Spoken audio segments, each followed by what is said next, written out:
حرملہ بن یحییٰ ابن وہب، یونس ابن شہاب، ابو سلمہ بن عبد الرحمن، سعید بن مسیب، ابو ہریرہ رضی اللہ تعالیٰ عنہ سے روایت ہے کہ رسول اللہ صلی اللہ علیہ وآلہ وسلم نے فرمایا کہ ہم حضرت ابراہیم علیہ السلام سے زیادہ شک کرنے کے حقدار ہیں، جبکہ ابراہیم علیہ السلام نے عرض کیا، اے میرے پروردگار، مجھے دکھلا دیجئے کہ آپ مردوں کو کس طرح زندہ کریں گے۔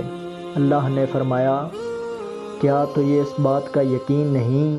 عرض کیا، کیوں نہیں؟ یقین ہے، لیکن اس گھر سے درخواست کرتا ہوں کہ میرے دل کو اطمینان ہو جائے۔